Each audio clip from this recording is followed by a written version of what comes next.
우리는 지난밤 140억 년이라는 거대한 시간의 물줄기를 거슬러 올라가는 첫 번째 여정을 함께 마쳤습니다. 아무것도 존재하지 않던 텅 빈 무의 공간에서 터져나온 태초의 섬광 빅뱅을 목격했고, 어둠을 밝히며 스스로를 태워 찬란한 원소들을 빚어내던 고대 별들의 숭고한 죽음도 지켜봤습니다. 그리고 우주가 예비해둔 수많은 행운과 기적 같은 조화 속에서 우리가 발을 딛고 서 있는 이 푸른 보금자리 지구가 탄생하는 장엄한 풍경과 마주했죠.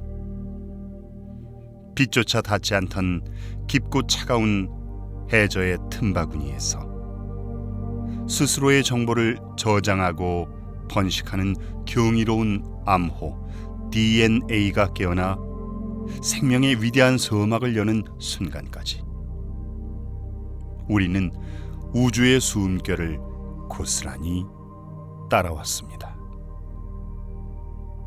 하지만 우주가 준비한 이 거대한 무대 위의 이야기는 아직 끝나지 않았습니다. 이제 우리는 생명의 요람에서 깨어나 마침내 두 발로 땅을 딛고 서서 밤하늘의 별을 보며 스스로 생각하기 시작한 최초의 인류에게로 다가갈 겁니다.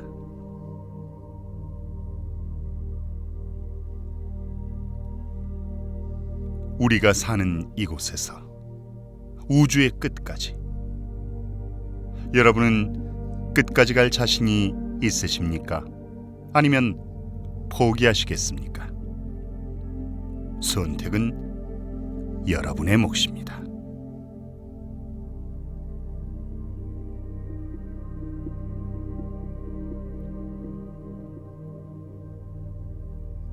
포기하지 않고 저를 믿고 따라오기로 하셨군요. 그렇다면 이제 편안하게 눈을 감으십시오.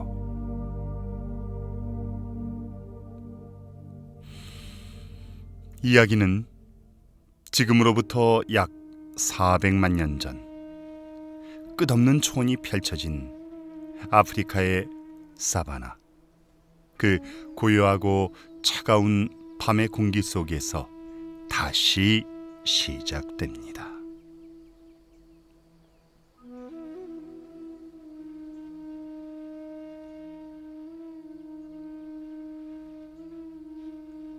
지금 당신이 서 있는 곳은 400만 년 전 아프리카의 거대한 사바나 초원입니다.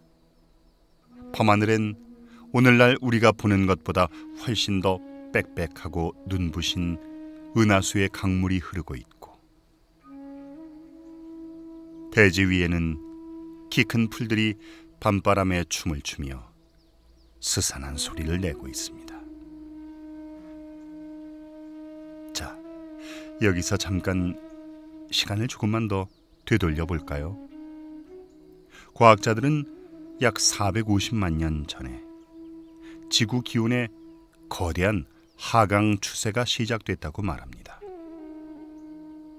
지구의 공전 궤도와 자전축의 기울기, 그리고 미세한 자전축의 흔들림이라는 세 가지 우주적 주기가 겹치면서 지구의 기후가 훨씬 더 예민하고 차갑게 반응하기 시작했죠. 여기에 거대한 지각의 이동까지 더해지면서 온도는 더 빠르게 떨어졌습니다.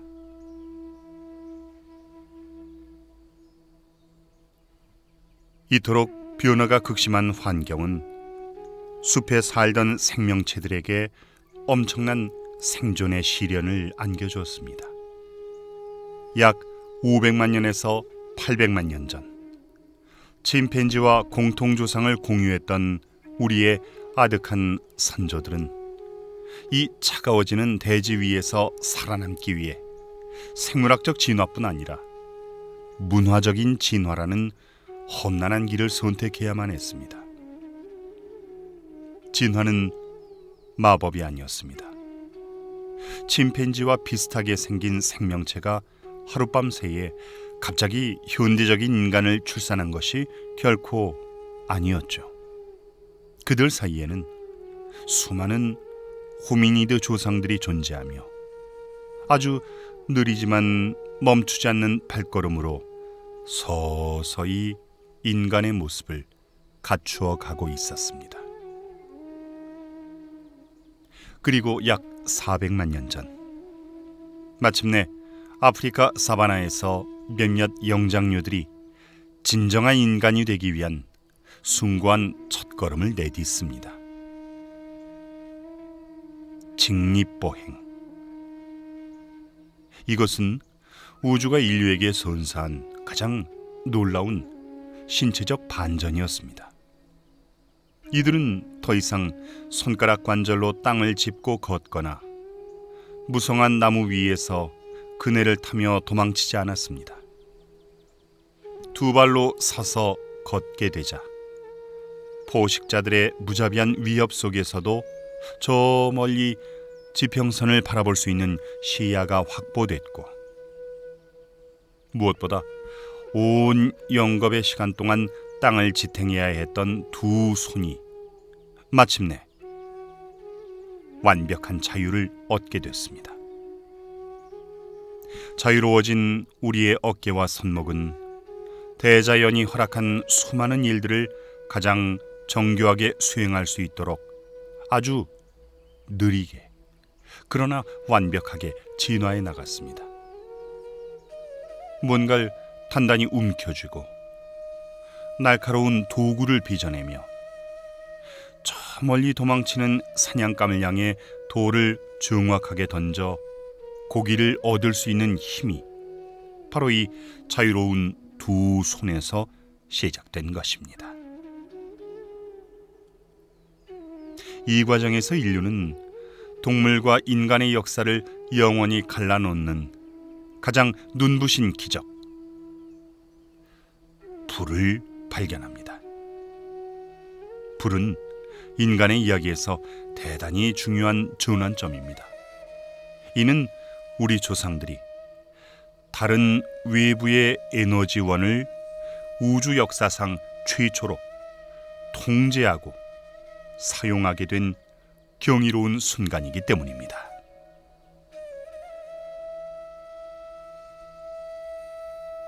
가만히 상상해 보십시오. 지구상에는 고기를 먹는 수천 종의 포식자들이 대지를 밟고 있지만 사냥한 고기를 불에 구워 요리하는 종은 오직 우리 인간 단 하나뿐입니다. 거친 고기를 불로 부드럽게 요리하자 소화가 쉬워졌고, 이는 우리 신체의 생물학적 에너지 효율을 극적으로 높이는 결과를 가져왔습니다.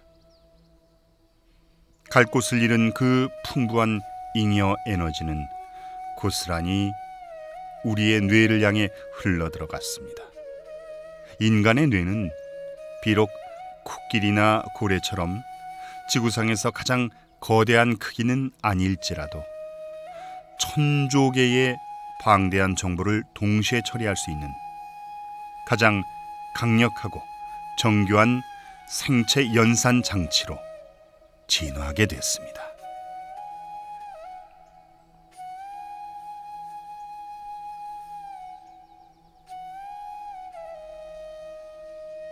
하지만 뇌가 커지고 똑똑해졌다는 것만으론 부족했습니다.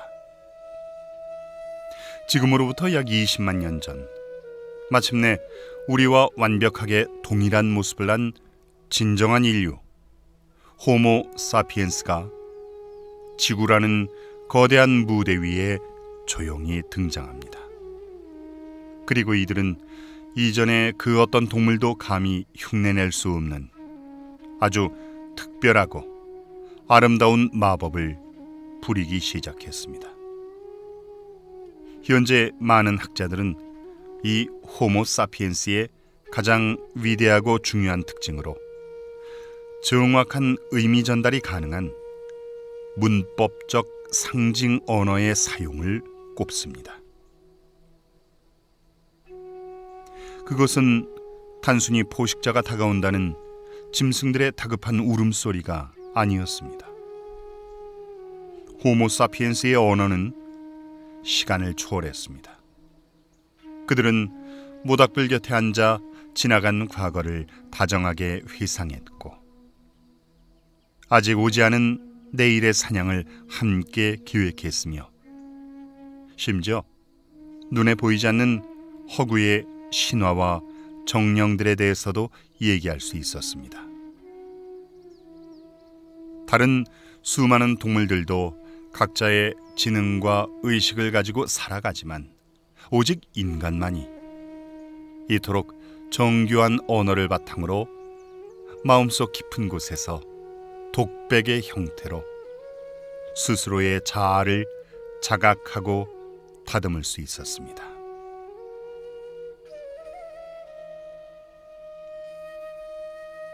이 빛나는 언어의 힘은 빅 히스토리의 6번째 거대한 임계 국면인 집단 학습을 야기했습니다. 어느 날 누군가 더 단단한 화살촉을 깎는 법을 알아내거나 추위를 이기는 새로운 가죽 무두질법을 깨우치면 그는 그것을 언어라는 정교한 그릇에 담아 이웃들과 공유했습니다. 그리고 그 지식은 세대와 세대를 거치며 다음 후손들에게 단 하나의 유실도 없이 온전히 전해졌죠. 지식은 먼지처럼 흩어지지 않고 인간의 뇌와 언어 속에서 축적되며 거대한 데이터베이스가 됐습니다. 지식의 축적은 호모사피엔스에게 다른 어떤 거대한 포식자나 영리한 동물도 감히 넘볼 수 없는 압도적인 힘과 이점을 제공했습니다.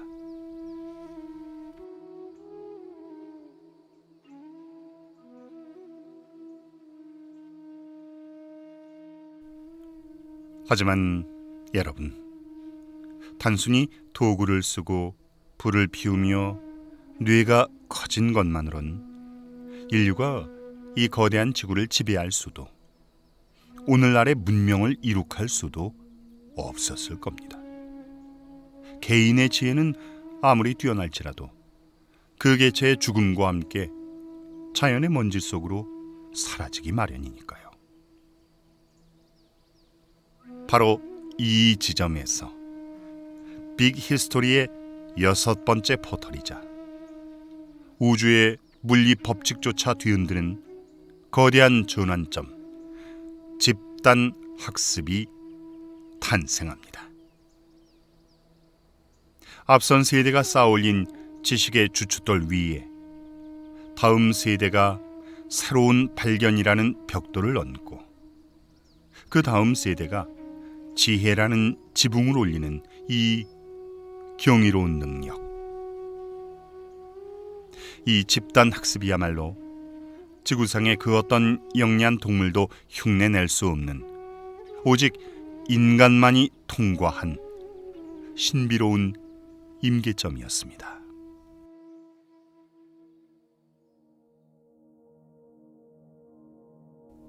지식을 축적하며 강력해진 우리 조상들은 지금으로부터 약 6만 년 전 자신들을 품어주던 따뜻한 고향 아프리카를 떠나 인류 역사상 가장 위대한 모험을 시작합니다. 당시 지구는 혹독한 빙하기를 지나고 있었기에 대륙에 수많은 물이 얼음으로 묶여 있었고, 역설적이게도 그 덕분에 아프리카와 아라비아 사이의 해수면이 아주 낮아져 있었습니다. 사람이 살지 않는 미지의 세계로 통하는 좁고 고유한 관문이 열린 것이죠. 불과 몇백 명밖에 되지 않는 작고 연약한 무리가 나무를 엮어 만든 몇 개의 뗏목에 몸을 싣고 이 좁은 해협을 건넜습니다. 그들이 마주한 세상의 추위는 상상을 초월했습니다. 빙하기에 살을 에이는 얼음바람은 인류가 가진 지혜의 한계를 맹렬하게 시험했죠. 하지만 인간은 주저앉아 얼어붙는 대신 세대를 거쳐 전수된 지혜의 데이터베이스를 뒤지기 시작했습니다. 그들은 동물의 뼈를 깎아 날카로운 바늘을 만들고 가죽에서 뽑아낸 질긴 실을 꿰어 머리부터 발끝까지 온몸을 빈틈없이 감싸 안아주는 따뜻한 옷을 지어 입었습니다. 추위를 피해 도망치는 대신 지혜를 모아 추위를 극복해낸 것입니다. 구름과 빙하에 가려 직접적인 햇빛을 거의 받지 못하는 북쪽의 가혹한 땅에서는 비타민 부족을 피하기 위해 인간의 피부색마저 서서히 옅어지며 생존에 가장 적합한 형태로 적응해 나갔습니다. 이 눈물겨운 적응의 과정은 오늘날 우리가 인종이라고 부르는 근본적인 다양성과 분열을 잉태하기도 했죠.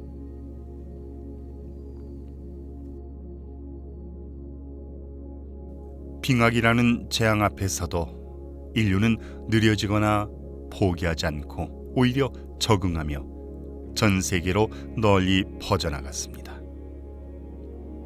한 무리의 용감한 개척자들은 꽁꽁 얼어붙은 툰드라를 지나 당시 북미 대륙과 이어져 있던 거대한 얼음 다리를 건너 아메리카 대륙에까지 발을 디뎠습니다. 그리고 기원전 만년, 마침내 길고 길었던 빙하가 녹아내리기 시작하면서 해수면이 높아졌고 수천 년 동안 인류가 걸어 다녔던 시베리아의 그 다리는 푸른 파도 아래 영원히 모습을 감추게 되었습니다. 아메리카 대륙은 다른 세상과 완전히 단절된 채 거대한 바다에 갇혀버렸고 그 후 인류는 서로 왕래할 수 없는 다른 행성에 사는 것처럼 각자의 길을 걷게 됐습니다.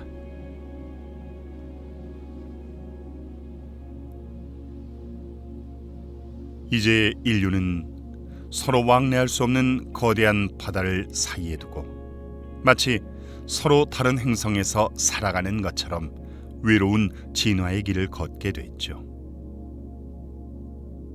하지만 참으로 오묘하게도 수천 년의 세월이 흐른 뒤 세상의 장막을 열고 다시 만났을 때 두 대륙의 인간들은 놀라울 정도로 비슷한 모습으로 제국을 건설하고 밤하늘 아래 거대한 피라미드를 세우며 현대 사회를 향한 발걸음을 나란히 옮기고 있었습니다. 서로 닿을 수 없는 고립된 환경 속에서도 동일한 문명의 기적을 일궈낸 이 놀라운 사실은 우리가 피부색과 언어를 넘어 결국 단 하나의 지혜, 단 하나의 거대한 우주적 연결망을 공유한 동일한 존재임을 증명해주는 가장 아름다운 증거입니다.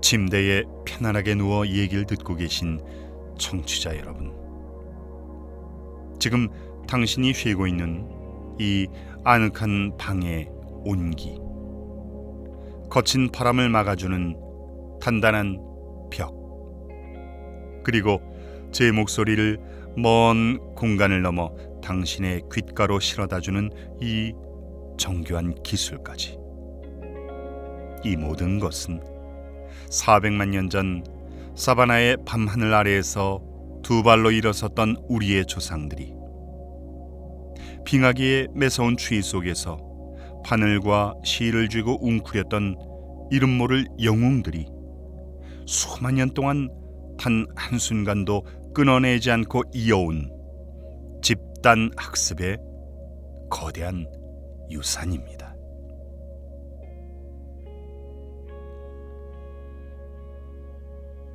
당신은 결코 혼자가 아닙니다. 당신의 머릿속에 흐르는 생각과 마음속의 깊은 지혜는 수만 세대의 인류가 우주의 거친 풍파에 맞서 싸우며 축적해온 가장 귀하고 정교한 지식의 결정체입니다. 낮 동안 당신의 어깨를 짓누르던 수많은 걱정과 내일에 대한 불안감은 인류가 건너온 저 장엄한 빙하기의 시간 앞에서는 그저 차갑게 얼어붙었다가 아침 햇살에 부드럽게 녹아내릴 한 조각의 성의일 뿐입니다. 지구가, 그리고 당신의 선조들이 수만 년의 세월 동안 집단학습의 거대한 요람 속에서 당신을 위해 안전하게 준비해온 이 고요한 밤의 어둠을 믿으십시오. 당신의 호흡이 얼어붙은 대지를 녹이고 흘러가는 따뜻한 봄바람의 리듬과 완벽하게 일치해 갑니다.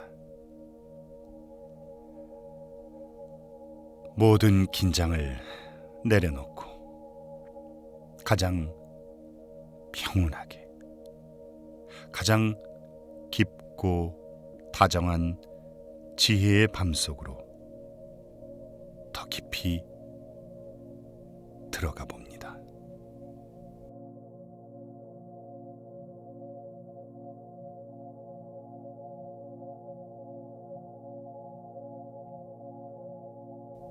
인류가 가혹했던 빙하기의 주위를 뚫고 전 세계로 퍼져나간 후 지구에는 다시 한번 거대하고 부드러운 변화의 물결이 찾아왔습니다.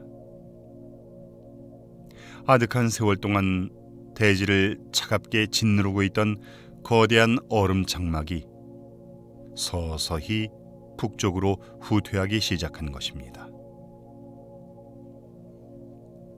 얼어붙었던 강물이 녹아 흐르고 메말랐던 땅 위로 부드러운 봄바람과 함께 푸른 생명의 기운이 피어올랐습니다. 기원전 만년 무렵 지구가 마침내 긴 겨울잠에서 깨어나 따뜻한 품을 내어주자 인류의 역사 역시 완전히 새로운 포터를 향해 움직이기 시작합니다.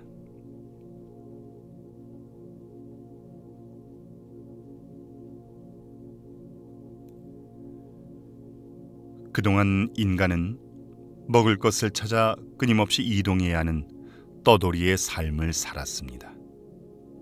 해가 뜨면 사냥감을 쫓아 거친 들판을 달렸고 해가 지면 낯선 동굴이나 임시 천막에 몸을 웅크린 채 내일의 생존을 걱정해야 했죠.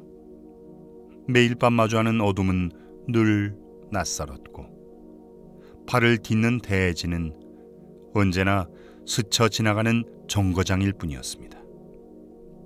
하지만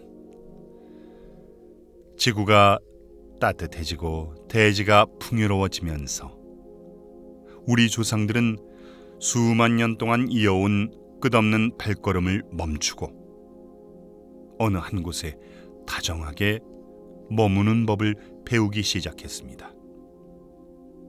이것이 바로 빅 히스토리의 7번째 전환점, 인류가 지구의 진화를 스스로 통제하기 시작한 위대한 농업혁명의 서막입니다.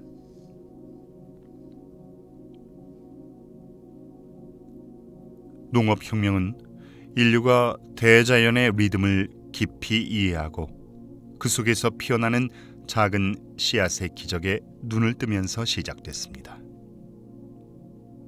떠돌이 생활을 하던 인간은 땅에 떨어진 야생의 풀들이 계절을 지나 어떻게 다시 싹을 틔우고 열매를 맺는지 조용히 관찰했습니다.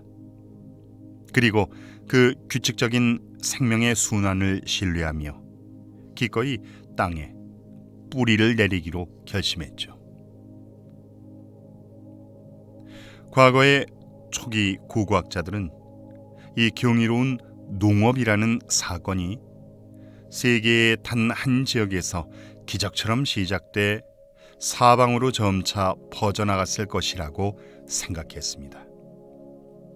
중심에서 바깥으로 빛이 퍼져나가듯 전파됐다는 의미에서 이것을 방산이라고 불렀죠. 하지만 오늘날의 학자들은 우주의 오묘한 연결망을 보여주는 완전히 새로운 증거를 확보했습니다. 농업은 결코 어느 한 곳에서 시작된 외로운 불꽃이 아니었습니다.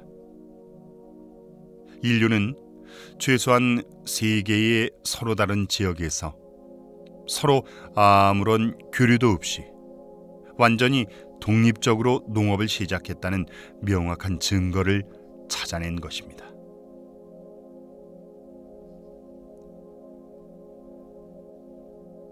지구 반대편에 떨어져 있어 서로의 존재조차 알지 못했던 인간들이 기원전 만년이라는 시간의 축 위에서 마치 약속이나 한 듯 대지에 고개를 숙이고 흙을 일구기 시작했습니다. 대륙을 가로지르는 거대한 바다와 험준한 산맥을 사이에 두고도 동일한 문명의 씨앗을 뿌렸던 이 신비로운 우연은 우리 인간이 비록 뿔뿔이 흩어져 살아갈지라도 결국 지구의 변화와 함께 숨쉬고 반응하는 하나의 거대한 우주적 연결망으로 묶여 있음을 보여줍니다.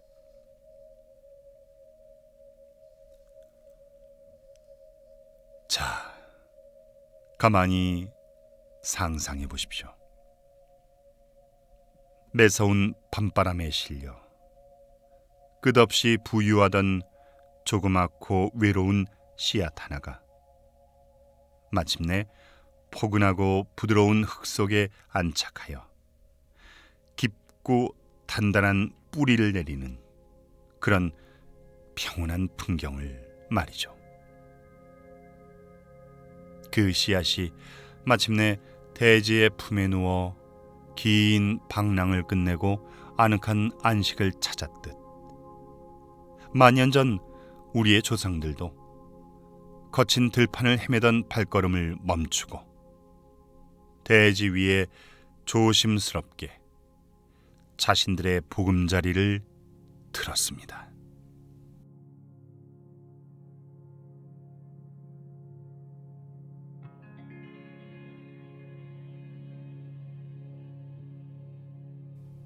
대지에 정착한 인류의 주변으로 밤하늘의 은하수 아래를 외롭게 흐르던 동물의 생명들도 하나 둘 모여들기 시작했습니다. 하지만 지구상에 존재하는 모든 동물이 인간의 다정한 동반자가 될 수 있었던 것은 아닙니다. 오직 우주가 허락한 특정한 조건을 완벽하게 충족한 신비로운 생명들만이 인간과 삶을 공유하는 길들이기의 포탈을 통과할 수 있었죠. 인류의 역사학자들과 고고학자들은 동물의 세계 중에서도 성장이 대단히 빠르고 무리를 지어 살며 우두머리의 순리를 군말 없이 따르고 성격이 온순하고 순종적인 동물들만이 적합했다고 말합니다. 무엇보다 울타리에 갇힌 제한된 상태에서도 엄청난 스트레스를 받지 않고 새끼를 잘 낳을 수 있는 강인하고 유순한 동물들만이 인류의 곁에 영원히 머물 수 있었던 것이죠. 이 가혹하고도 절묘한 조건을 통과한 소수의 생명들만이 마침내 인류의 위대한 파트너가 됐습니다. 어둠 속에서 인간의 모닥불 주위를 맴돌며 매서운 이빨을 드러내던 야생 늑대들은 인간이 건넨 다정한 온기 속에서 마침내 꼬리를 흔드는 우리의 가장 충직한 친구, 개가 됐습니다. 숲속을 예민하게 날아다니던 야생 꿩은 마당을 평화롭게 거니는 닭이 됐고, 사나운 야생 멧돼지는 인간의 창고를 풍요롭게 채워주는 돼지로 길들여졌습니다. 그 중에서도 가장 묵직하고 장엄한 만남은 밤하늘의 중력처럼 거대한 힘을 가진 고대의 야생 소 오록스와의 만남이었습니다. 오늘날 지구상에 존재하는 250여 종의 다양한 품종, 무려 10억 마리가 넘는 현대의 모든 소들은 놀랍게도 만년 전 우리 조상들이 기적처럼 길들여낸 단 8마리의 오록스라는 작은 뿌리에서 시작됐습니다. 거대하고 난폭했던 암석 같던 야생의 존재들이 인류의 다정한 손길 아래 부드러운 생명의 유람으로 변화한 것입니다. 여기에 인류의 기동력을 빛의 속도로 확장해줄 또 하나의 아름다운 생명, 말이 등장합니다. 아시아의 광활한 초원지대에서 유목 생활을 하던 부족들은 이 빠르고 영리한 동물을 길들이는 데 성공했습니다. 이 부족들은 인도 게르만 공통 조어라는 고대의 언어를 사용하고 있었는데, 말이라는 강력한 이동 수단을 얻게 되면서 그들의 언어와 문화는 거대한 우주의 팽창처럼 순식간에 전 세계로 퍼져나갔습니다.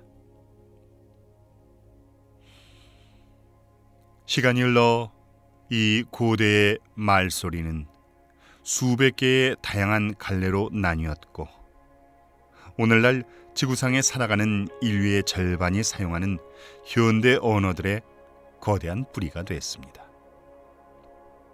우리가 오늘 밤 나누고 있는 이 다정한 언어의 기원조차 만년 전 아시아의 초원에서 말의 갈기를 어루만지던 거대한 연결망 속에서 탄생한 것입니다.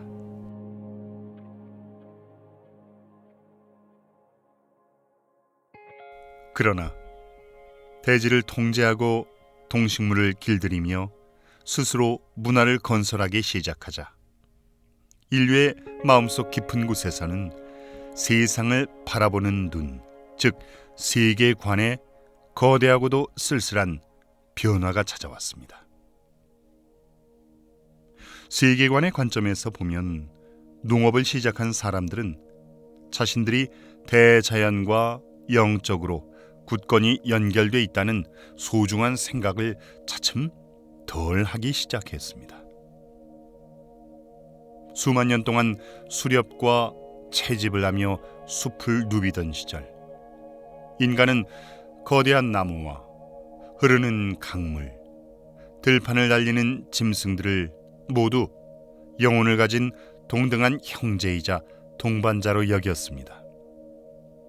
하지만 스스로 대지를 개간하고 울타리를 쳐서 동식물의 에너지를 마음대로 통제하게 되자 자연세계는 이제 인간의 지혜가 만들어낸 거대한 문화 세계보다 그 중요성이 훨씬 덜해 보이기 시작한 것입니다.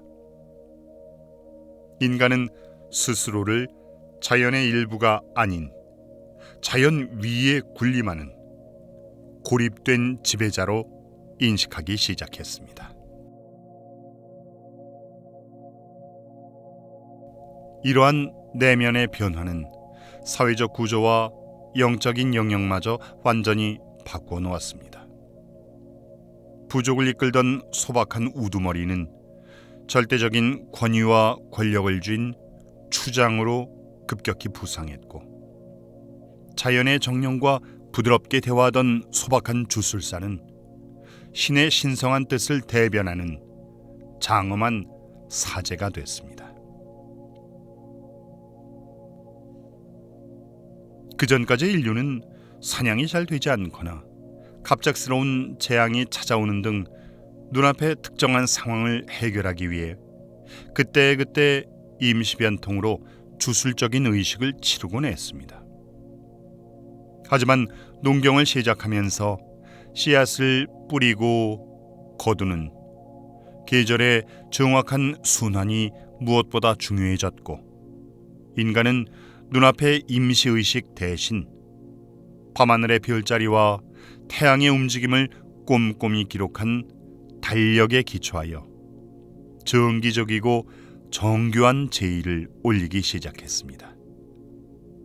밤하늘의 거대한 질서가 인류의 삶을 지배하는 규칙이 된 것입니다.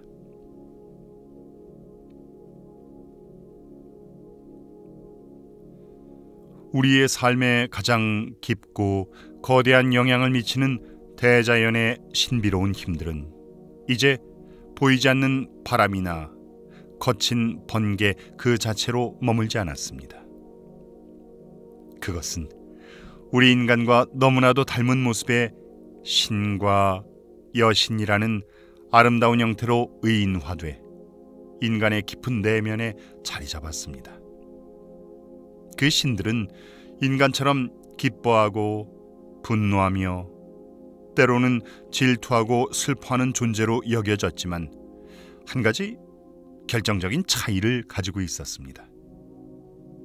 평범한 인간들과 달리 영원히 죽지 않고 살며 우리의 육안에는 결코 보이지 않는 저 푸르고 눈부신 영적 세계에 거주하는 신비로운 존재들이었죠. 인류는 자신들이 만들어낸 그 눈부신 신들의 영토인 밤하늘을 올려다보며 우주의 장엄한 질서를 경유하기 시작했습니다.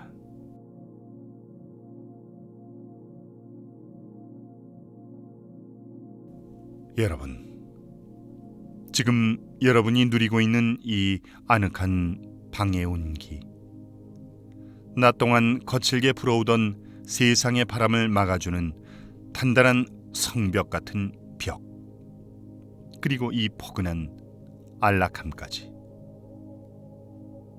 이 모든 평온한 일상은 만년 전 끝없는 방랑을 기꺼이 멈추고 대지 위에 조심스럽게 첫 씨앗을 심었던 선조들의 깊은 인내와 지혜에서 시작됐습니다.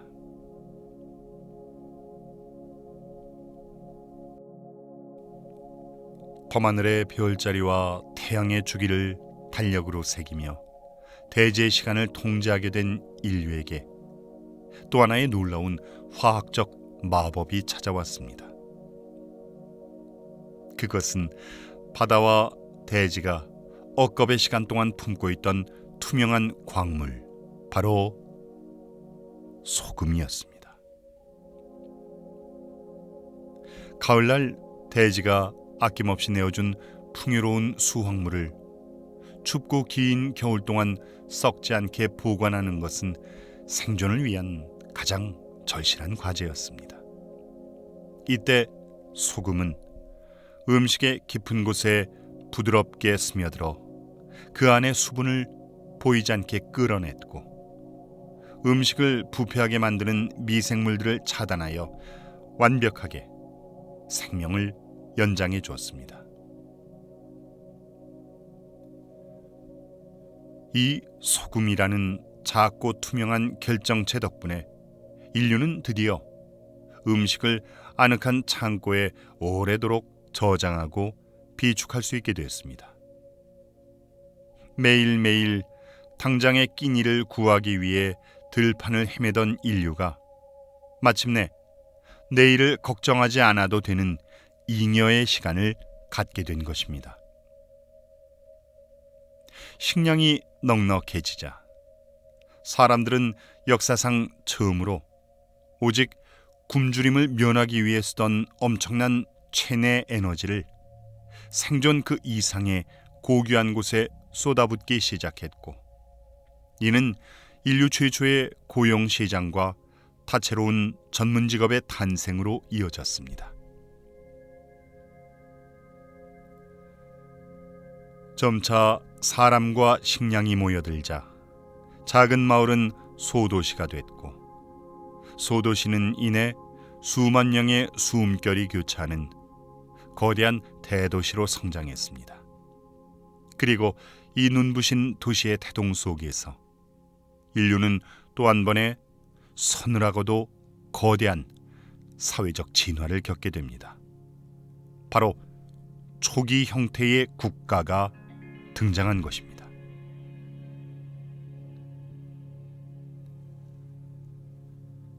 학자들은 이 시기의 변화를 아주 예리하게 통찰합니다. 들판의 평범한 농민들이 동식물의 에너지를 길들이고 이용하는 방법을 배웠듯이, 거대한 도시에 자리 잡은 소수의 지배 엘리트들은 무수히 많은 다른 인간들의 에너지를 모으고 통제하며 이용하는 방법을 깨우치게 됐습니다. 인간의 수가 늘어나고 도시가 거대해지자 이 수많은 연결망을 하나로 묶고 통제할 막대한 권력을 가진 통치자들이 나타났습니다. 아득한 과거, 메소포타미아의 붉은 대지 위에서 아카드 제국의 사르곤 대왕은 거대한 군대를 일으켰고, 여러 독립도시들을 정복하며 한 명의 왕이 수많은 사람을 통치하는 세계 최초의 제국을 창조해냈습니다. 이 거대한 제국의 통치자들은 자신들의 압도적인 힘을 밤하늘 아래 영원히 남기고 싶어 했습니다. 그리하여 수만 명의 노동자, 즉 수많은 인간의 에너지를 한 곳으로 모아 돌을 깎고 한층 한층 정성스레 쌓아 올리는 거대한 인공산을 빚어냈습니다. 바로 피라미드입니다. 밤하늘의 은하수를 향해 웅장하게 솟아오른 이 피라미드들은 세계 곳곳에서 인간의 공통된 열망을 보여주며 지구상의 문명들을 연결하는 묵직한 상징물이 됐습니다. 문명이 거대해지고 제국이 팽창하면서 축적된 정보의 양은 개인의 기억력을 까마득히 초월했습니다. 그래서 인류는 부드러운 점토, 단단한 돌, 파피루스와 대나무 위에 보이지 않는 지혜의 무늬들을 새겨넣기 시작했습니다. 바로 글쓰기가 발명된 것입니다. 글쓰기는 시공간을 가로질러 조상들의 경험을 후손들에게 직접 전해주는 끊어지지 않는 영혼의 실선이 되어주었습니다.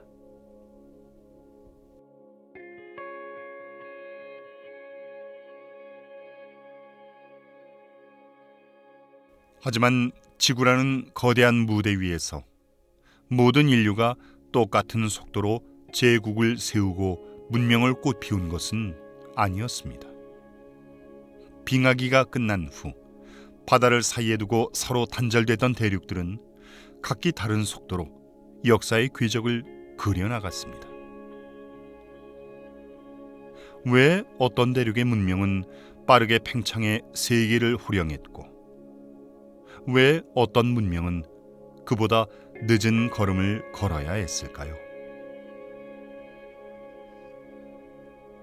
세계적인 석학 제러드 다이아몬드는 그 이유가 결코 특정 인종이 생물학적으로나 문화적으로 더 우월했기 때문이 아니라고 단호하게 말합니다. 인류의 운명을 갈라놓은 것은 다름 아닌 농업의 기원까지 아득하게 거슬러 올라가는 그들의 지정학적 위치, 지구가 허락한 지리의 우연이었습니다. 유라시아 대륙은 거대한 캔버스에 가로로 길게 뻗은 동서로 정렬된 땅이었습니다. 이 거대한 축을 따라 알프스에서 히말라야까지 장엄한 산맥들이 끝없이 이어졌죠. 대륙이 동서로 길게 누워 있다는 것은 기후와 낮의 길이가 비슷한 지역이 넓게 퍼져 있다는 것을 의미했습니다. 덕분에 한 지역에서 성공한 농작물이나 가축은 위도가 비슷한 이웃 지역으로 아주 쉽고 빠르게 퍼져나갈 수 있었습니다. 게다가 유라시아 대륙에는 애초부터 인간이 길들이기에 적당한 온순하고 튼튼한 다양한 동식물들이 풍부하게 존재했죠. 이러한 지리적 행운 덕분에 유라시아와 유럽의 사람들은 빠르게 인구를 늘리고 정보와 기술을 교환하며 혁신을 주도하는 일에 훨씬 앞서 나갈 수 있었습니다. 이 거대한 정보의 고속도로는 훗날 유라시아인들이 치명적인 총균 수위를 손에 쥐게 만들었고, 결국 지리적으로 불리했던 아메리카 대륙이나 호주, 아프리카 사하라 이남에 사는 사람들을 무력으로 압도하게 만드는 결정적인 이유가 됐습니다. 반면 지구 반대편의 아메리카 대륙은 운명의 축이 남북, 즉 세로로 길게 뻗어 있었습니다. 대륙을 따라 남쪽으로 이동할수록 기후와 식생이 극단적으로 변해버리기 때문에 북쪽에서 자라던 작물이 남쪽에서는 살아남기 힘들었죠. 험준하게 솟아오른 안데스와 로키 산맥 역시 문명과 문명 사이의 교류를 무자비하게 차단했습니다. 또한 이들에게는 무거운 짐을 나르고 농사를 도와줄 거대한 동물이 턱없이 부족했습니다. 단지 말이나 소 같은 동물 파트너가 없었다는 사소한 자연의 변수가 거대한 제국의 팽창을 더디게 만든 것입니다.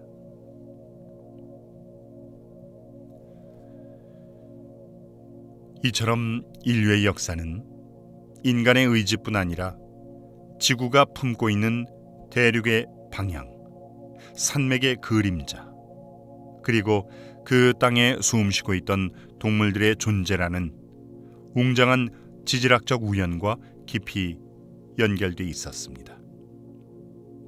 우리가 아는 역사는 단순한 연대기가 아니라 지구라는 행성이 써내려간 거대한 상호작용의 시인 것입니다.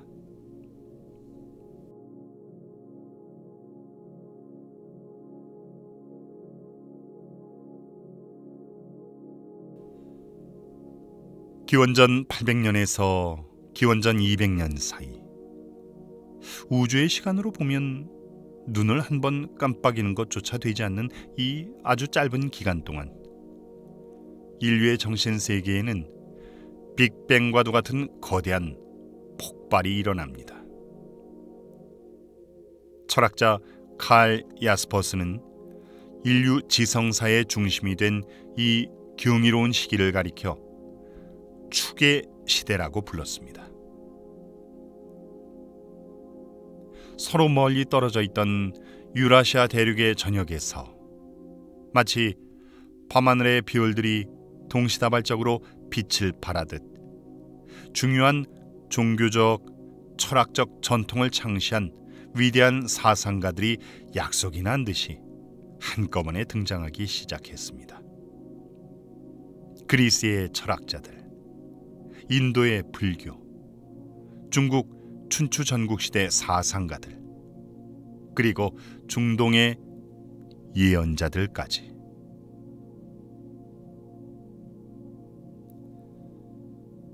이 시대에 탄생한 사상들의 놀라운 특징은 그것이 어느 특정 지역이나 좁은 부족의 울타리에 묶여있지 않았다는 것입니다. 그들의 가르침은 국경과 언어를 넘어 전파가 가능했고, 이를 따르는 무수한 추종자들에 의해 시대와 장소를 초월하는 보편적 진리로 여겨졌습니다. 축의 시대는 보편적인 종교나 사상이 가장 찬란하게 융성한 인류 정신의 진정한 르네상스였습니다.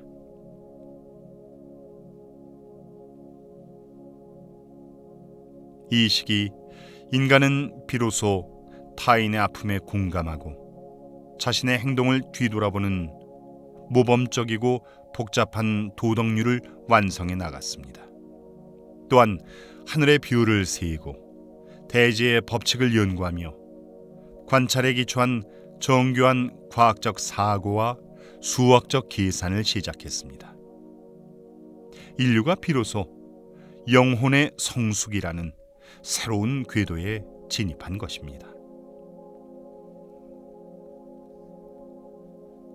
대부분의 빅히스토리 연구자들은 이 위대한 축의 시대가 피어날 수 있었던 이유 역시 유라시아 대륙만이 가졌던 특별한 조건 덕분이라고 말합니다.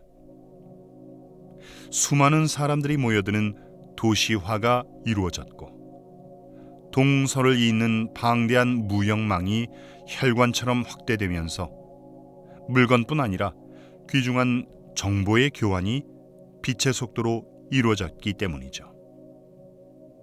상인들의 낙타 발굽 소리와 함께 위대한 철학자들의 사상과 지혜가 거대한 대륙의 끝에서 끝으로 실려 나갔던 것입니다.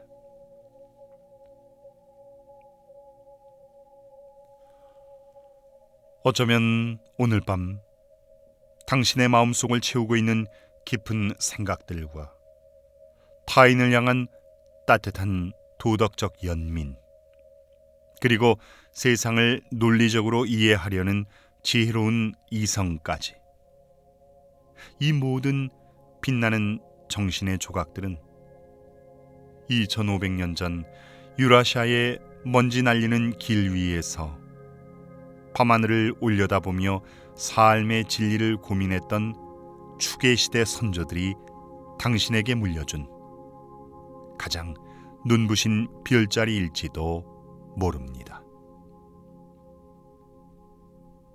그들은 유한한 삶 속에서도 영원한 진리를 찾으려 애썼고, 그 깊고 다정한 지혜는 거대한 무역망과 시간의 강물을 타고 흘러와 지금 당신의 뇌리에 고요하게 깃들어 있습니다.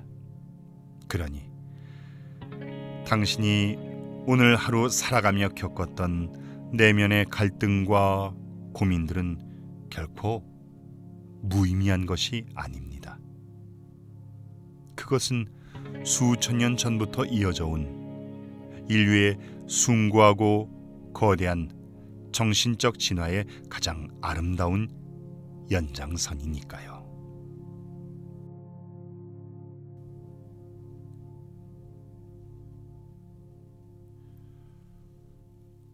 축의 시대가 남겨준 눈부신 정신적 유산과 농업이 선사한 풍요 속에서 인류 문명은 눈부시게 성장해 왔지만, 지구라는 거대한 무대는 여전히 거대한 장막에 가려진 채 몇 개의 파편으로 쪼개져 있었습니다. 아주 오래전 길고 가혹했던 빙하기가 끝나고 두꺼운 얼음들이 녹아내리면서 대륙 사이에 넘쳐나던 푸른 바다는 인류에게 가장 거대하고 무서운 장벽이 됐습니다. 무려 15,000년이란 아득한 세월 동안 이 압도적인 바다는 인류를 고립된 섬들로 조용히 나누어 놓았죠.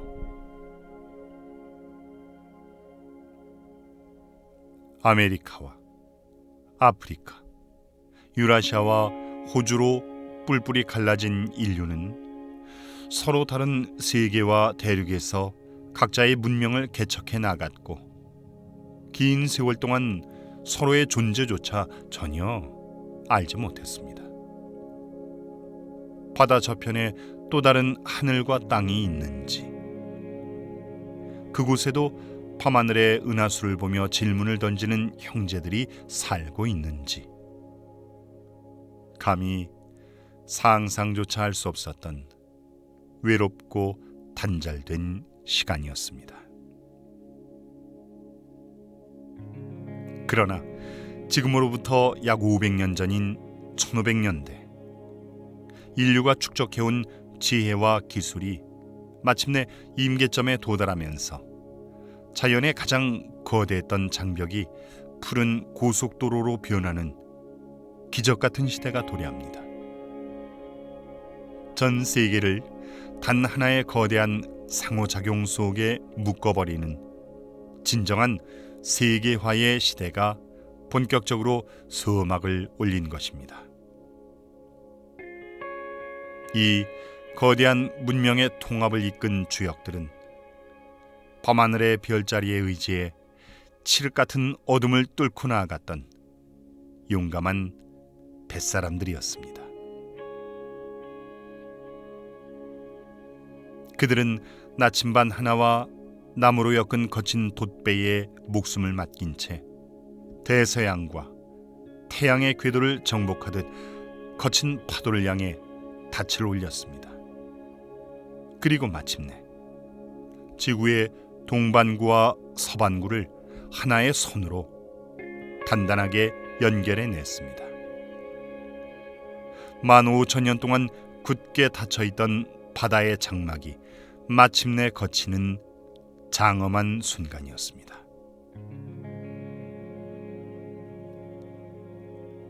동서반구의 장벽이 무너지자 인류 역사상 전례가 없던 거대하고 웅장한 대교류의 물결이 지구 전체를 뒤흔들기 시작했습니다. 아메리카 대륙에서 나고 자란 옥수수와 감자가 바다를 건너 유라시아와 아프리카의 굶주린 이들을 먹여 살렸고, 구세계의 가축과 기술들이 신세계의 대지를 풍요롭게 채웠습니다. 대륙의 경계를 넘어 찬란하게 빛나는 금과 은 같은 풍부한 자원들이 전 세계의 무역망을 타고 흐르며 지구를 하나의 거대한 경제적 연결망으로 단단하게 묶었습니다.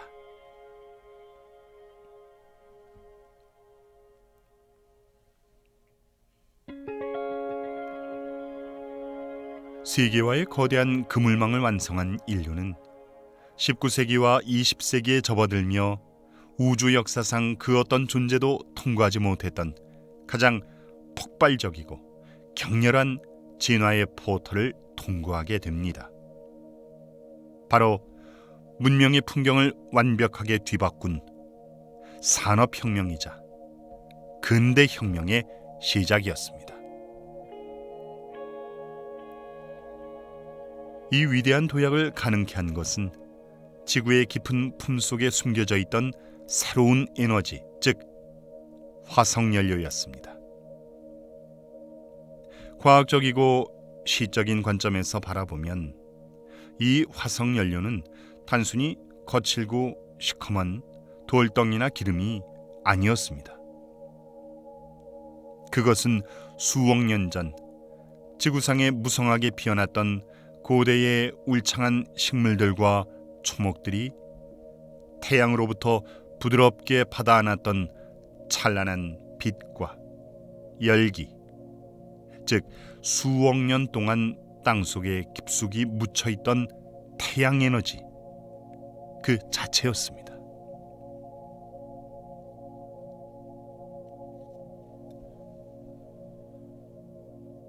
우주는 인류의 미래를 위해 수억 년이란 영겁의 세월 동안 태양의 온기를 땅속 깊은 곳에 차곡차곡 압축하여 화석이란 형태로 봉인해 두었던 것입니다.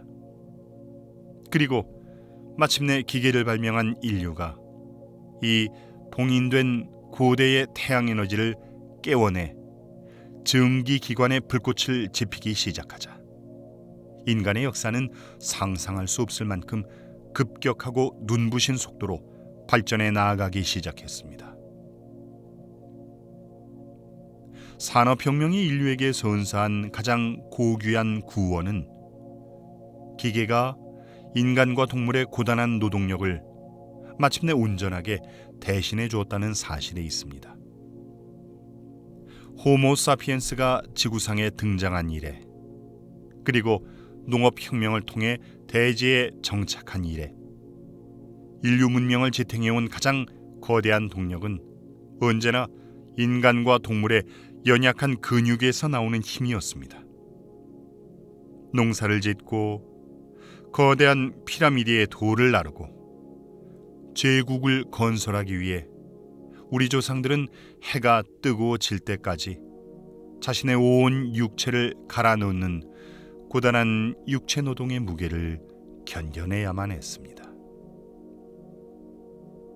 하지만 땅속에서 깨어난 고대 태양의 힘은 인간의 근육을 대신해 거대한 철제 기계를 움직였고, 수만 명의 인간이 달라붙어야 했던 엄청난 무게를 단 한 대의 엔진으로 가볍게 들어올렸습니다.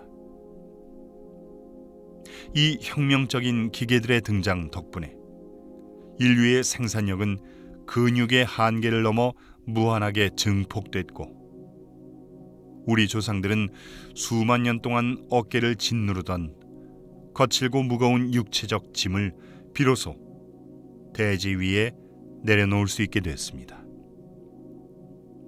수만 세대 동안 쉴 틈 없이 긴장하고 피로에 지쳐있던 인류의 연약한 근육과 세포들이 기계의 다정한 대리만족 덕분에 역사상 가장 아늑하고 평화로운 휴식의 자유를 얻게 된 것입니다.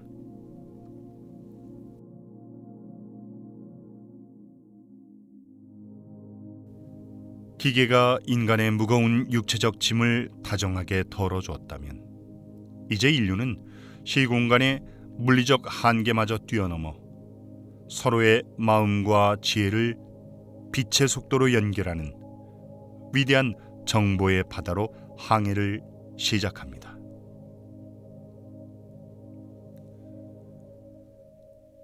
아득한 옛날, 점토판과 파피루스에 힘겹게 글자를 새기며 시작됐던 인류의 집단학습은 1450년 독일의 대장장이 요하네스 구텐베르크가 근본적으로 개선된 기계식 인쇄 수를 발명하면서 거대한 폭발을 맞이했습니다. 이것은 5000년 전 글쓰기가 세상에 처음 등장한 이래 인류의 지식을 전파하는 데 있어 가장 위대하고 강력한 힘이 되어주었죠.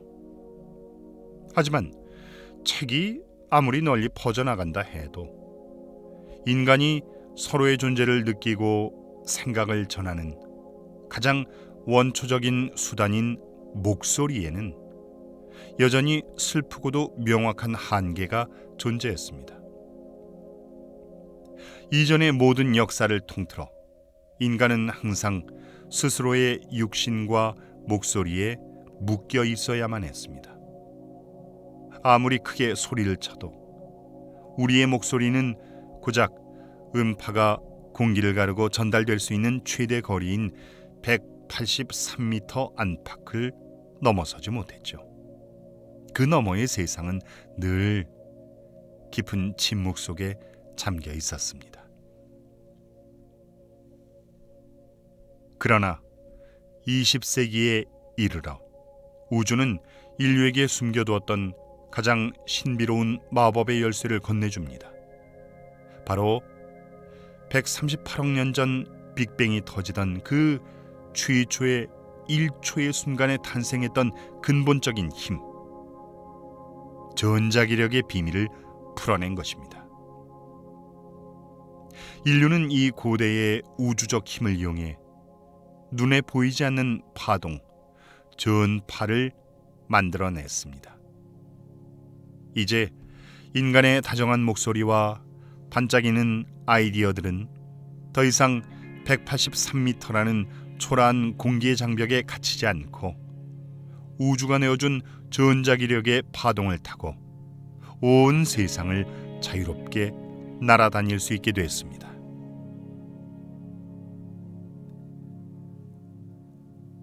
자, 가만히 눈을 감고 지금 이 순간 지구의 밤하늘을 둘러싸고 있는 거대한 빛의 그물망을 상상해 보십시오. 현재 전 세계에는 약 70억 대에 달하는 휴대전화가 존재하며 지구상에 살아가는 거의 모든 사람이 이 작은 마법의 상자를 하나씩 손에 쥐고 있습니다. 우리는 이제 각자가 외롭게 떨어진 섬이 아니라 빛의 속도로 정보를 전송하고 서로의 안부를 묻는 거대한 글로벌 네트워크 속에 하나로 촘촘하게 연결돼 있습니다. 이 보이지 않는 전파들은 차가운 기계의 신호가 아닙니다.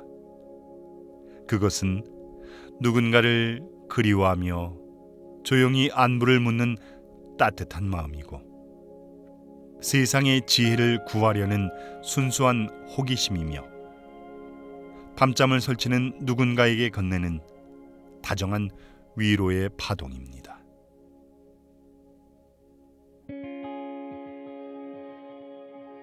당신이 혼자 누워있는 이 고요하고 어두운 방 안에서도 사실 당신은 단 한순간도 우주 속에서 홀로 고립된 적이 없습니다.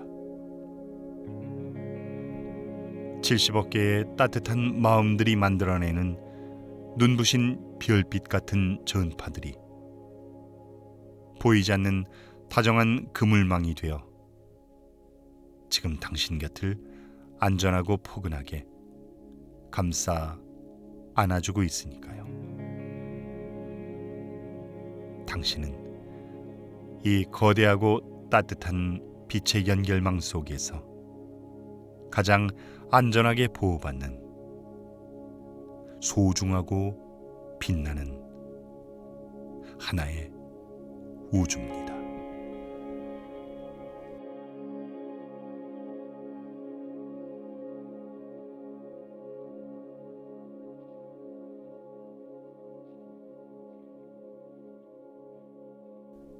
근대 혁명과 정보의 폭발은 인류를 그 어떤 시대와도 비교할 수 없는 독특하고 압도적인 지위로 끌어올렸습니다.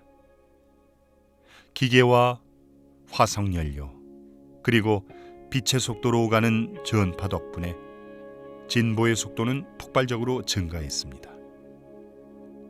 과거 증기기관 시대에는 인류의 집단 지식이 2배로 늘어나는데 무려 150년이란 긴 시간이 걸렸지만 눈부시게 발전한 오늘날엔 불과 며칠 혹은 몇 시간 만에 지식이 2배로 팽창하는 경이롭고도 어지러운 시대를 살아가게 된 것입니다.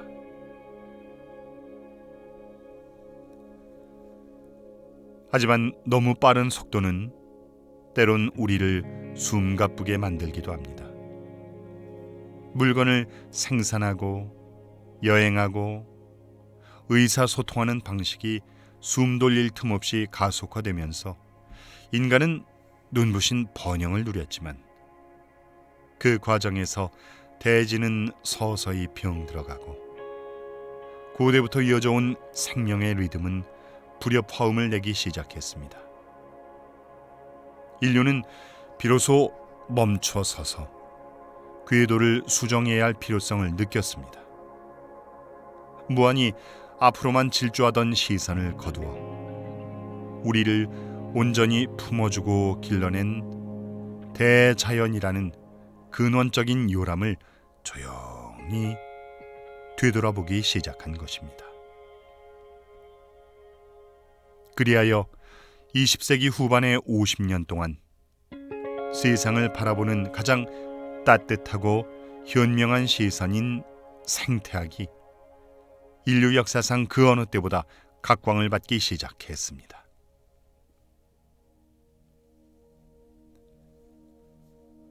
생태학은 우주와 지구의 역사를 연구하는 차가운 지구과학과 박동하는 생명의 신비를 탐구하는 따뜻한 생물학이 아름답게 합쳐진 거대한 통합 학문입니다. 생태학자들은 단순히 인간의 편의만을 연구하진 않습니다. 그들은 보이지 않는 흙 속의 미생물부터 하늘을 나는 새들, 그리고 계절의 변화와 인간의 활동이 어떻게 서로 영향을 주고받는지, 즉 생명체와 환경의 상호작용을 깊이 있게 연구하며 지구란 행성이 지닌 웅장한 생명의 그물망을 조심스럽게 어루만집니다.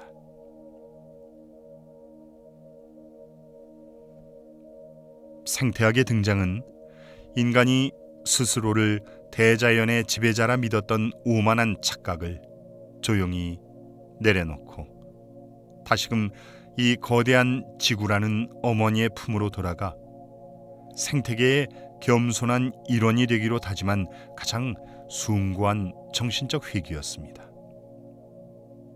수백만 년 전 아프리카의 사바나에서 자연의 숨결에 귀를 기울이던 선조들처럼 오늘날의 인류는 첨단 기술의 한가운데서도 다시금 숲의 호흡과 바다의 파도 소리에 마음을 기울이는 지혜를 되찾게 된 것입니다.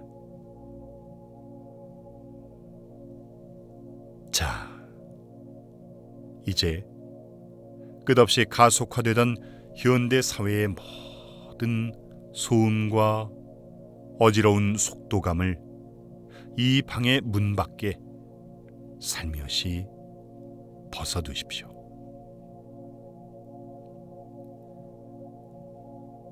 당신이 오늘 하루 마주해야 했던 수많은 정보의 홍수, 스마트폰 화면 너머로 쏟아지던 복잡한 세상의 이야기들은 지구라는 거대한 생태계의 유구한 시간 속에서 보면 그저 스쳐 지나가는 아주 작은 물방울에 불과합니다. 지구가 45억 년 동안 묵묵히 숲을 기르고 바다를 정화하며 지켜온 생명의 그 리듬 속에는 조급함도 불안함도 존재하지 않습니다. 오직 자연과 함께 호흡하며 서로를 돌보는 깊고 넉넉한 우주의 순리만이 고요하게 흐를 뿐입니다.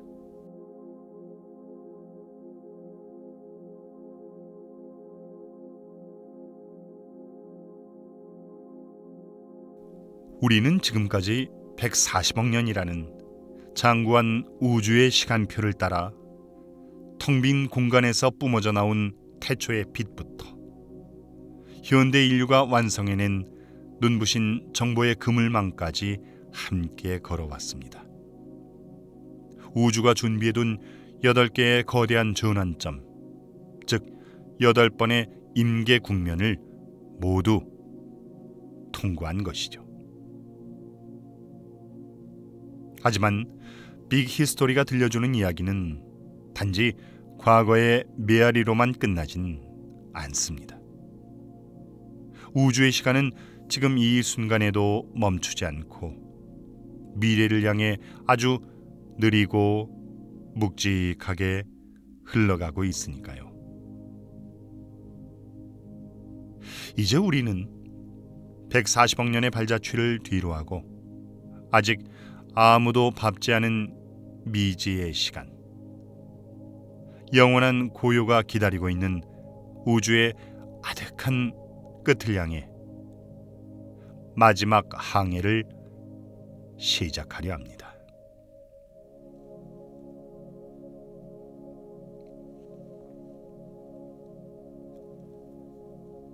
인류는 현재 세계화와 고도로 발달한 거대한 네트워크의 시대, 즉 제8임계 국면의 한가운데를 살아가고 있습니다. 그렇다면 우리의 웅장한 미래에는 과연 어떤 새로운 임계 국면이 기다리고 있을까요?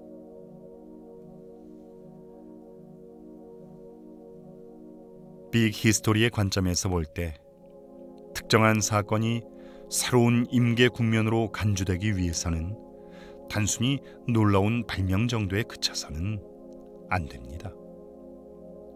그것은 현대 사회의 모습을 근본적으로 변화시키고 영원히 돌이킬 수 없게 바꿔놓을 만큼 압도적인 사건이어야만 합니다.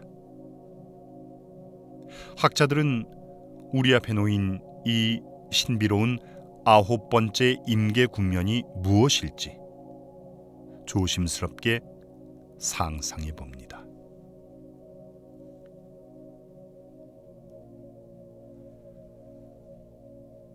가장 가능성 있는 웅장한 후보 중 하나는 인류가 지구라는 요람을 떠나 화성과 같은 낯선 다른 행성에서 살기 시작하는 시점입니다. 붉은 먼지가 흩날리는 낯선 대지 위에 첫 발을 내디디며 인류가 단일 행성의 생명체를 넘어 우주 여러 곳에 보금자리를 트는 다행성 종족으로 진화하는 그 경이로운 순간 말입니다.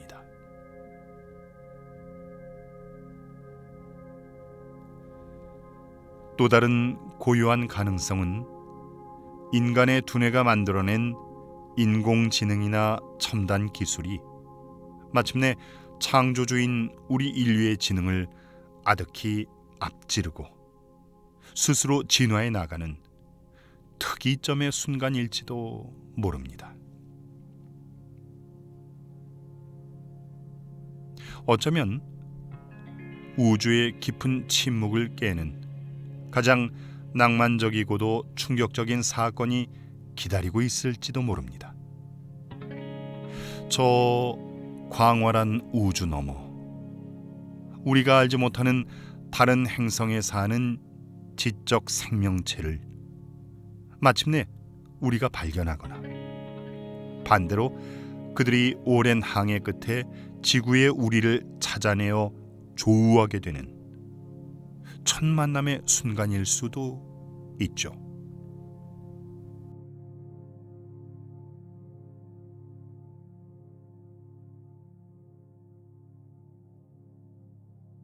하지만 우주의 역사를 되돌아보면 새로운 임계 국면이 반드시 찬란한 발전과 도약의 형태로만 찾아오는 것은 아니었습니다.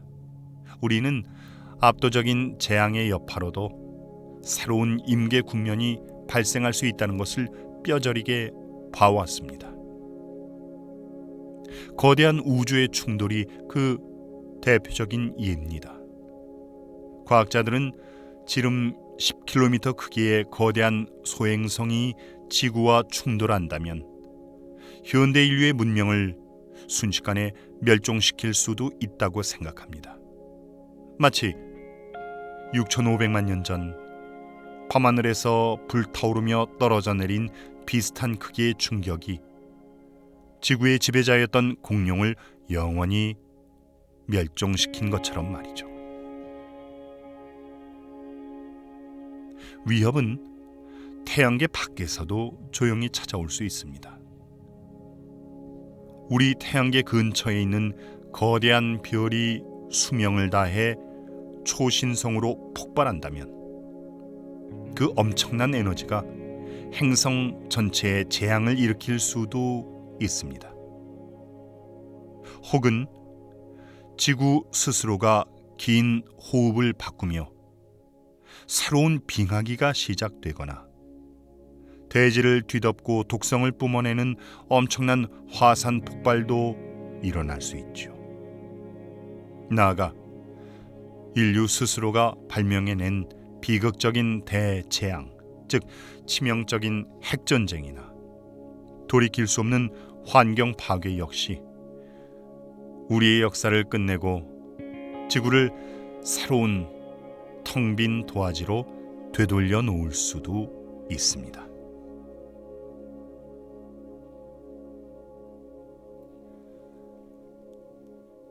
하지만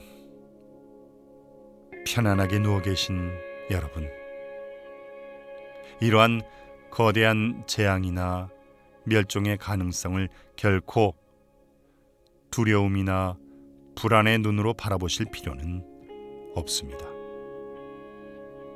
우주의 시간표에서 멸종이나 붕괴는 끝을 의미하는 마침표가 아니라 낡은 무대를 치우고 완전히 새로운 생명과 다음 세대의 이야기를 시작하기 위한 숭고한 초기화의 과정일 뿐입니다.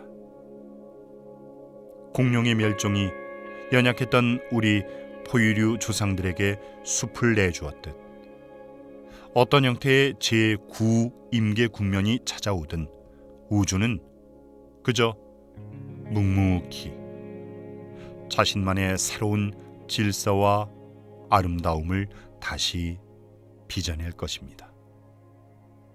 우리는 그저 이 거대하고 영원한 우주의 연극 속에서 지금 우리에게 주어진 이 평온한 밤의 한 장면을 고요하게 음미하면 그만입니다.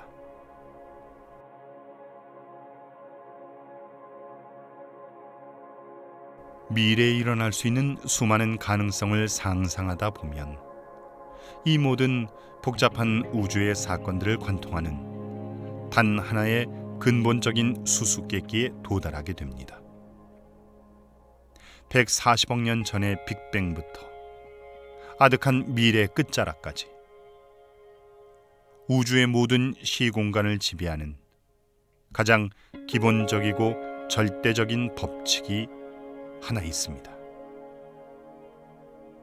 그것은 세상에 존재하는 모든 사물의 자연스러운 경향은 질서 있는 상태에서 무질서한 상태로, 단단한 구조에서 흐트러진 붕괴로, 그리고 정교한 복합체에서 가장 단순한 형태인 단순체로 서서히 이동한다는 사실입니다. 아주 일상적이고 친숙한 장면을 한번 떠올려 보십시오. 식탁 위에서 바닥으로 떨어져 산산조각이 난 달걀은 쉽게 깨질 수 있지만 아무리 오랜 시간을 기다려도 그 흩어진 조각들이 스스로 모여 원래 매끈하고 새로운 달걀을 만들 수는 없습니다. 아궁이 속에서 활활 타오르는 신문은 금세 한 줌의 재가 될 수 있지만 흩날리는 재가 스스로 글자를 맞추어 다시 신문이 될 수는 없죠. 뭔가가 흩어지고 무너지고 에너지를 잃어가며 가장 편안하고 나른한 상태로 퍼져나가는 이 피할 수 없는 우주의 흐름. 과학자들은 이를 가리켜 엔트로피의 법칙이라고 부릅니다.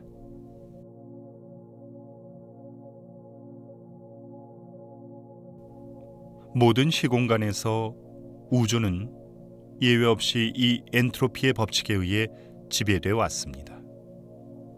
우주는 끊임없이 흩어지고 가라앉으려 합니다.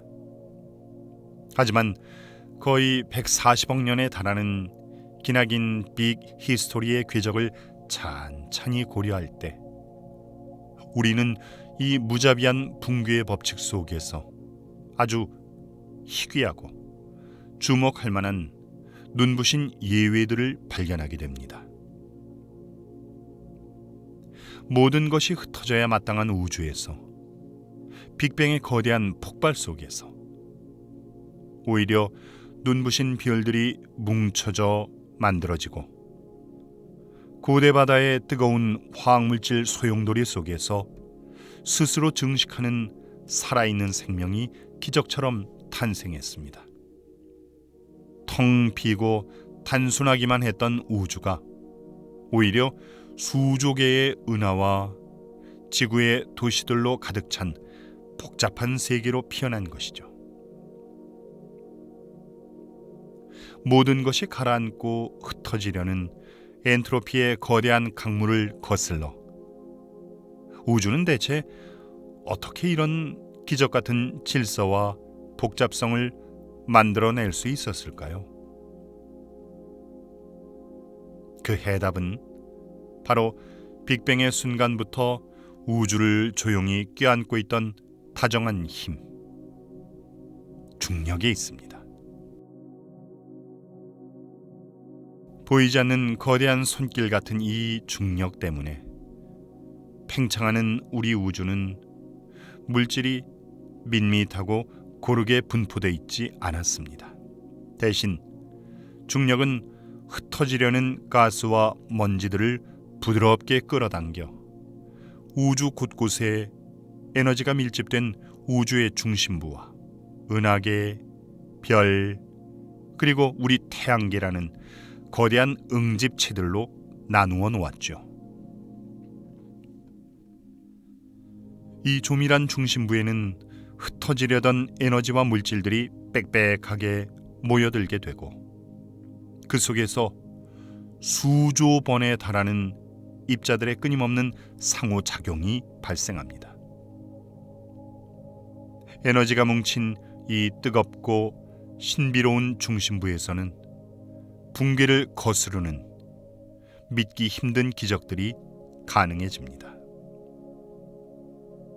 시공간 전반에 걸쳐 새로운 원소를 벼려내는 항성의 내부, 생명을 생산하는 고대 지구의 깊은 바다, 심지어 수백만 명의 지혜가 교류하는 현대 지구의 대도시에 이르기까지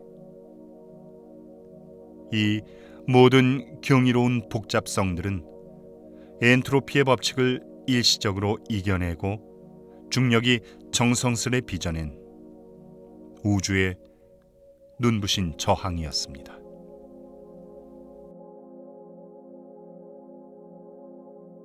하지만 생각해보면 140억 년이라는 상상할 수 없는 시간 동안 흩어지려는 세상의 본성을 거스르고 복잡한 생명과 문명을 세워 올리기 위해 우주는 참 많은 에너지를 쓰며 고단한 숨을 몰아 쉬어야만 했습니다.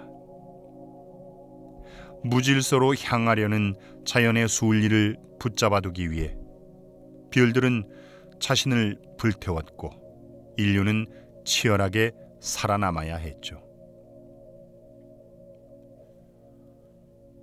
어쩌면 우주의 본질적인 바람은 뭔가를 계속해서 만들어내는 피곤한 작업이 아니라 깨진 달걀이나 타버린 재처럼 모든 에너지를 내려놓고 가장 단순하고 평온한 무질서의 바다로 서서히 흩어지는 완벽한 휴식일지도 모릅니다. 우주가 오랫동안 품어온 그 고단한 긴장을 서서히 풀어내는 아득하고 쓸쓸한 여정이 바로 우리의 머나먼 미래에 기다리고 있습니다.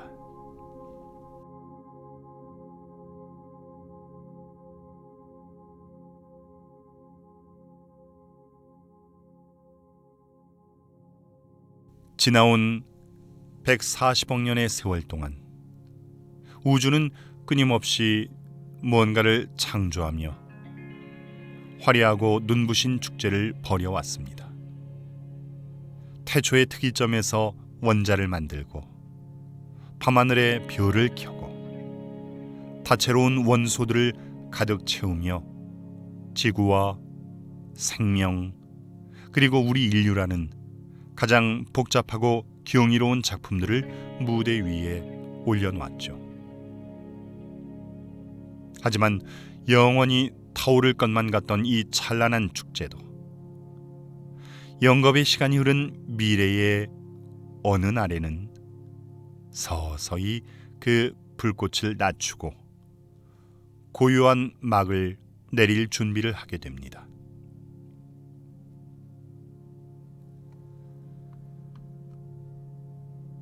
지금으로부터 수십억 년의 세월이 흐른 뒤 우리의 따뜻한 보금자리인 지구를 포근하게 품어주던 어머니 같은 태양은 서서히 수명을 다해가며 거대하게 팽창하기 시작할 것입니다. 부풀어 오른 태양은 대지를 뜨겁게 달구고 마침내 지구를 살균하며 그동안 피어났던 모든 푸른 생명의 흔적들을 다정하게 지워내고 아득한 침묵 속으로 되돌려 놓겠죠. 그것은 무자비한 파멸이 아니라 대지가 오랜 시간 동안 이어온 생명과 문명이라는 무거운 짐을 내려놓고 태초의 고요로 되돌아가는 장엄한 정화의 순간입니다. 지구뿐 아니라 광활한 우주 전체도 아주 느린 속도로 기나긴 하루를 마무리하기 시작합니다. 놀랍게도 현재 우리 우주 밖에서는 새로운 뷰를 만들어내기 위한 물질의 무려 90%가 이미 다 사용돼 사라졌습니다. 별을 빚어낼 재료가 점차 사라짐에 따라 밤하늘에 새로 등장하는 별의 수는 눈에 띄게 줄어들 것이고 우주는 점차 어둡고 차분한 장막을 깊게 들이우게 될 것입니다.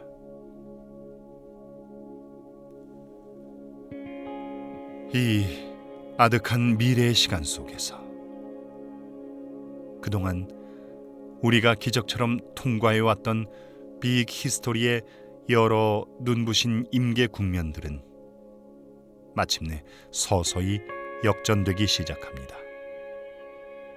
찬란했던 문명이 흩어지고 박동하던 생명이 깊은 잠에 들며 복잡하게 얽혀있던 물질과 비열들이 다시 단순한 원소의 구름으로 돌아가는 것이죠. 모든 사물이 더 이상 복잡해지는 방향이 아니라 한없이 단순해지는 방향으로 고요하게 이동하기 시작합니다.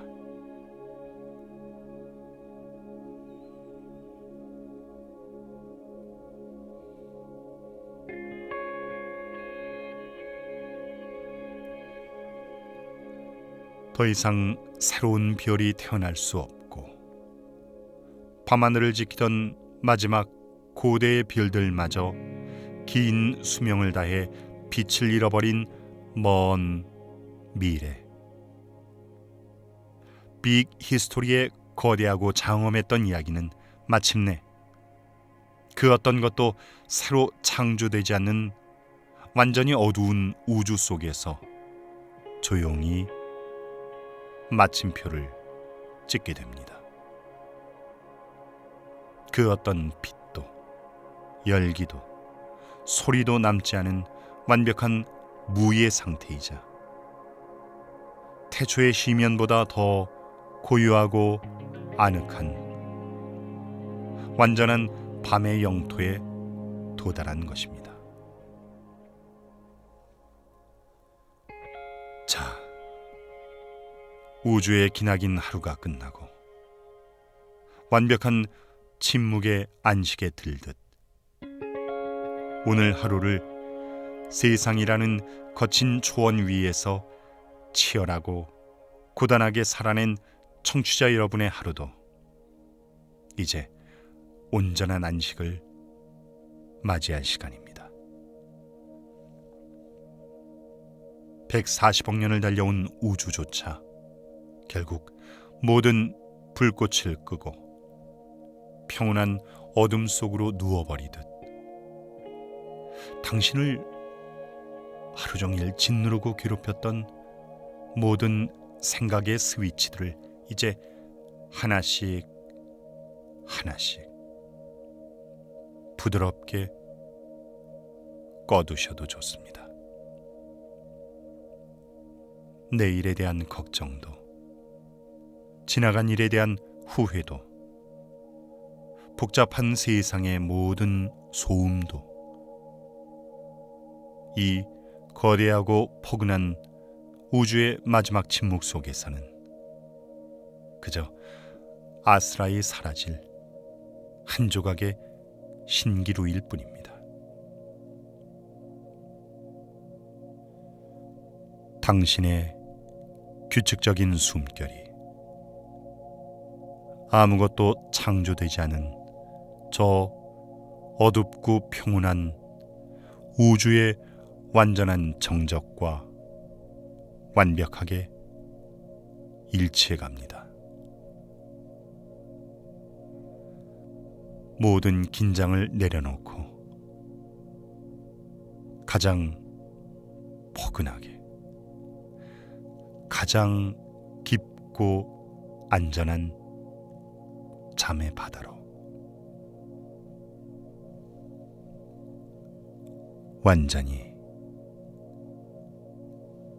완전히 잠겨 들어갑니다.